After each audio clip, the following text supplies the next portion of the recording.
The morning was serene, a perfect picture of calm. But across the street, inside a shadowed SUV, Jason Statham felt the air crackle. He watched as three predators on iron horses shattered his wife's peaceful moment. Peace was over. Cobblestone Lane was a portrait of quiet affluence. Sunlight, filtered through the leaves of ancient oak trees, dappled the storefronts of artisanal bakeries and bespoke tailors. The air carried a sophisticated blend of aromas: rich espresso, toasted almonds, and freshly baked focaccia bread. At the heart of it all was the Gilded Spoon Cafe, its brass-trimmed windows gleaming.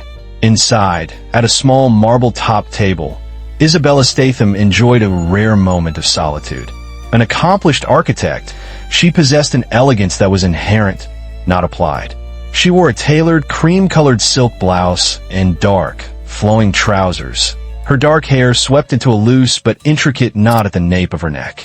Her focus was on a leather-bound journal, her pen gliding across the page as she sketched out a new design.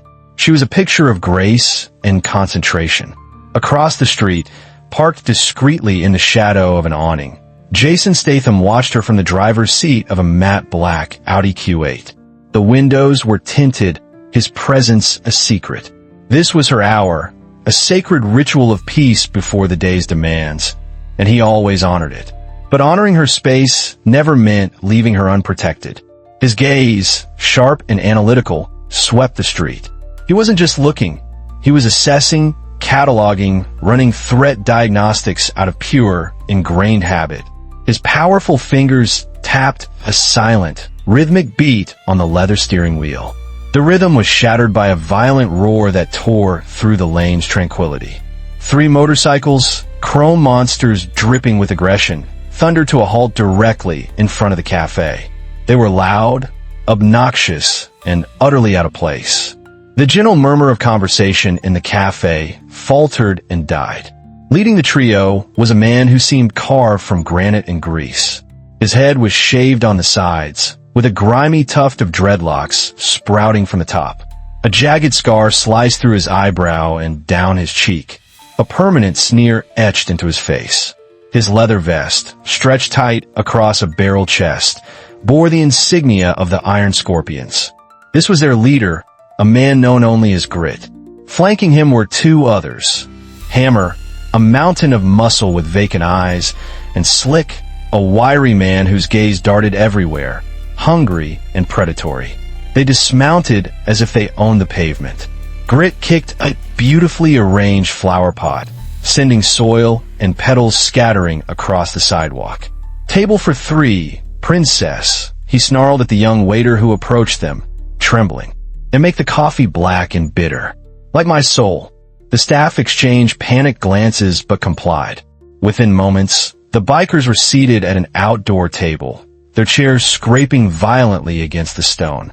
Grit leaned back, surveying his new territory with a proprietary smirk. And then he saw Isabella. She hadn't looked up, her focus still on her journal, seemingly oblivious to the disruption. Her quiet elegance, her complete lack of acknowledgement, was a personal affront to him. It was a world he couldn't enter, so he had to defile it. "Well, look at that," Grit muttered to Slick, his voice a low growl of resentment. "Think she's too good for us?" Slick chuckled, a nasty, wheezing sound. "She's something, boss. A real piece of art." Grit's smirk twisted into something meaner. "I hate art," he said. "Let's see if we can smudge it a little." Across the street, Jason's fingers stopped tapping. His eyes narrowed to slits. The quiet moment was over. He had seen the predators lock onto their prey. Grit pushed his chair back, the sound grating against the stones, and stood up. He picked up his freshly delivered, steaming cup of coffee. With a predatory grin, he began a slow, deliberate walk toward Isabella's table. Every patron in the cafe, sensing the shift in atmosphere, held their breath. Isabella finally looked up from her journal, her expression calm but her eyes guarded. She had felt the change in the air, the sudden tension that had coiled around her. "Morning, sweetheart," Grit said, his voice a venomous drawl. He loomed over her table, blocking the sun. "A bit lonely over here, aren't we? Looks like you could use some company to warm you up." Isabella closed her journal with a soft, final click. Her voice was level, cool, and devoid of fear. "I'm quite fine, thank you. Please return to your table." Her composure, her refusal to be intimidated, only fueled his rage. He leaned closer, invading her space, his breath a foul mix of stale coffee and tobacco. "Oh, a princess with an attitude. I like that." He gestured with his coffee cup. "See, I'm just a simple guy. When I see something I like, I take it." Isabella's gaze didn't waver. She didn't shrink back. "And I'm a simple woman. When I say no, I mean it. Now, for the last time, leave me alone." The public rejection, so crisp and final, struck Grit like a physical blow. His face contorted, the scar on his cheek turning a deep, angry red. The cafe was silent, a theater of spectators watching the drama unfold. He glanced at her own delicate porcelain cup, then at the thick, crude mug in his hand. The smirk returned to his face, but this time it was purely malevolent. "You think you're better than me?" he hissed. "Maybe you just need to be brought down to my level. Maybe you need to get a little dirty." And then it happened. In a single, fluid motion of pure spite, he flung the entire contents of his cup at her. Time seemed to slow down. The dark, scalding liquid arced through the air, a brown ribbon of hate. It splashed across Isabella's chest and shoulder, the beautiful cream silk of her blouse instantly stained, clinging to her skin. She let out a sharp, involuntary gasp and jerked back, her chair scraping loudly. The searing heat was a sudden, shocking violation. A woman at a nearby table screamed. A waiter dropped a tray of glasses, the sound of shattering crystal echoing the shattered piece. "There!" Grit laughed, a cruel, triumphant bark. "Now you're all warmed up." He turned to walk back to his table, basking in the shock and fear he had created. He felt powerful. He felt in control. He didn't get 2 steps. Across the street, the door of the Audi Q8 had opened without a sound. Jason Statham was already moving. He wasn't a storm. He was a ghost, a phantom of silent, compressed fury. He crossed the lane in a blur of motion, so swift and silent that no one noticed him until the cafe's brass-handled door slammed open against the wall. Grit spun around, his laughter dying in his throat. "Who the hell are?" He never finished the sentence. Statham closed the distance in a heartbeat. There was no shouting, no posturing, just pure, terrifying efficiency. One hand shot out and clamped onto the back of Grit's neck and vest, the grip like a steel vise. He didn't punch him. He didn't throw him. He dragged him, stumbling and choking, 2 steps to the large plate glass window of the cafe. With a grunt of controlled force, Jason slammed Grit's face against the cold, hard glass. Grit's sunglasses flew off, and he stared, wide-eyed and terrified, at his own distorted reflection. Jason leaned in, his lips close to Grit's ear.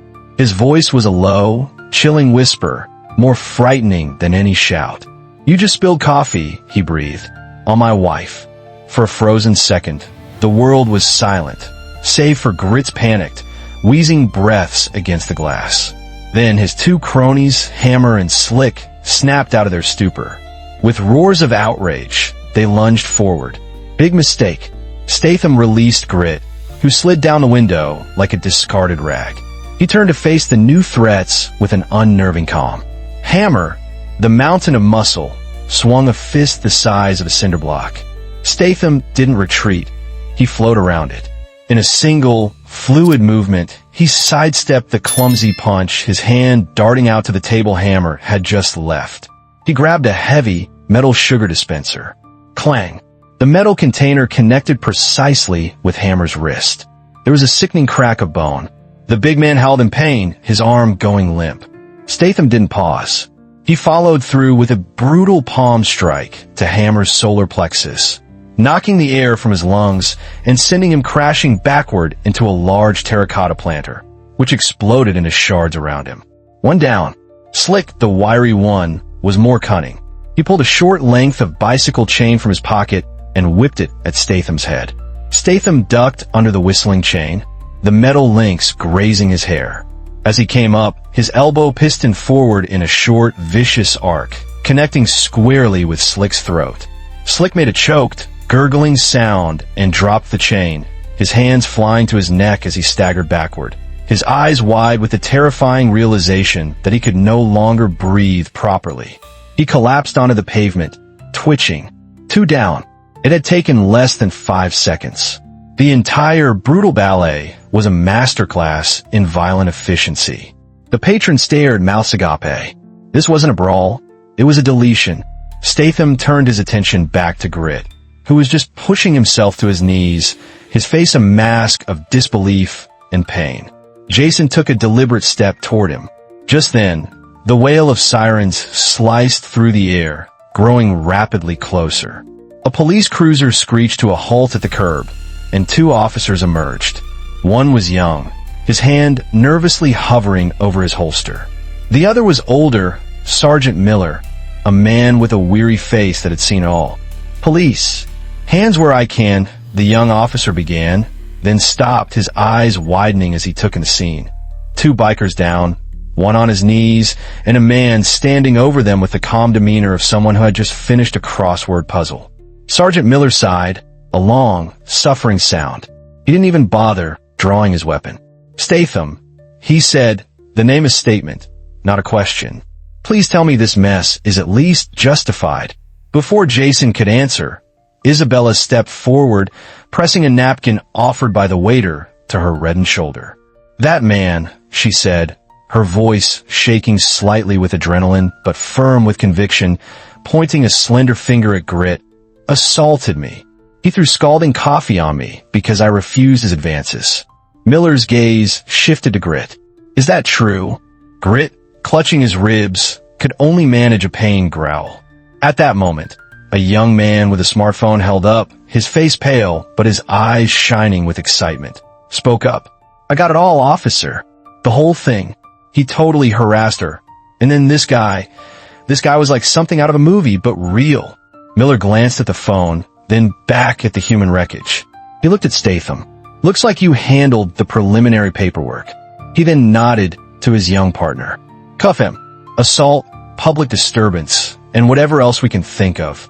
As the officers hauled the groaning bikers away, the patrons of the Gilded Spoon, who had been frozen in a state of collective shock, finally erupted. A ripple of applause started, growing into a wave of cheers. Jason Statham ignored it all.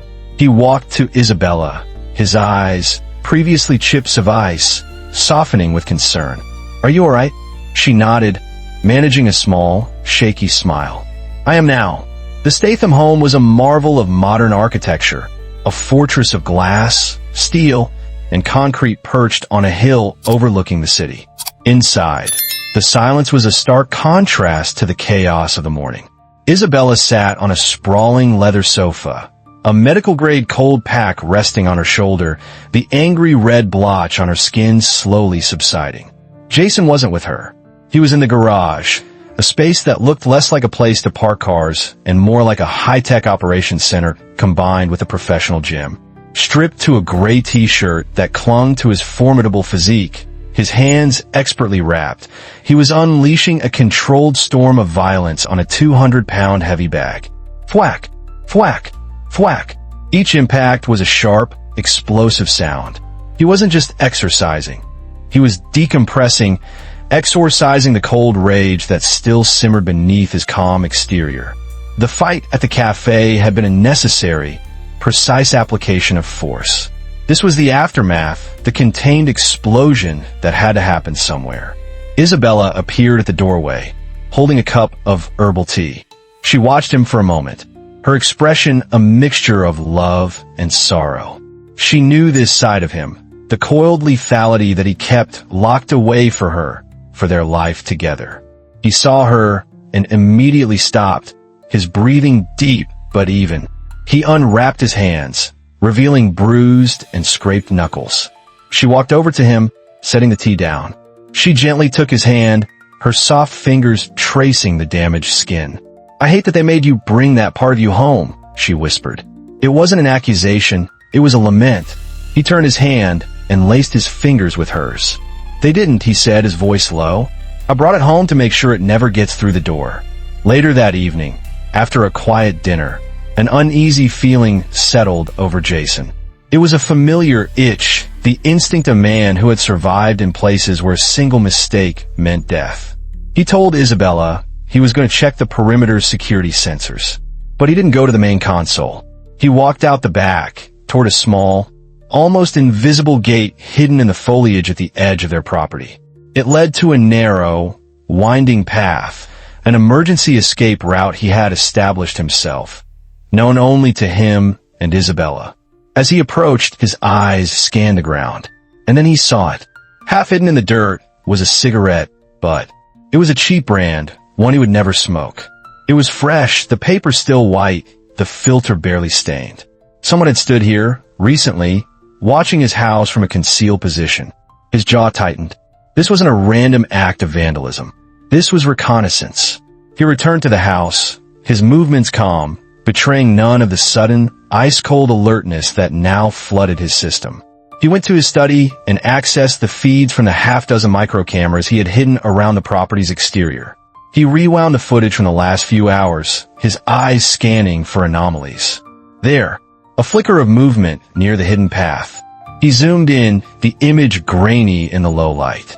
It was a blurry figure, but the man's distinctive, lurching gait was unmistakable. It was Slick. They had been bailed out, and they were coming back. They hadn't learned their lesson. They had only learned where he lived. The digital clock on Jason's bedside table read 2:13 a.m. The house was dark, silent. Isabella was fast asleep, safe. But Jason was wide awake, sitting in an armchair in the master bedroom, fully dressed in dark clothing. He wasn't waiting. He was hunting. At 2:16 a.m., he heard it. Not through the soundproofed windows, but through a high-sensitivity microphone he had aimed at the main road. The faint, muffled growl of motorcycle engines, cut early to coast up the long, private driveway. They were here. Jason moved without a sound. He walked to the garage, his bare feet making no noise on the polished concrete floors. This was his domain, his arena. He knew every shadow, every tool, every angle. He hit a sequence of buttons on a small, unmarked panel on the wall. The exterior floodlights went dead, plunging the property into near-total darkness. He then activated a low-frequency jammer, disabling their ability to communicate via cell phones. He waited.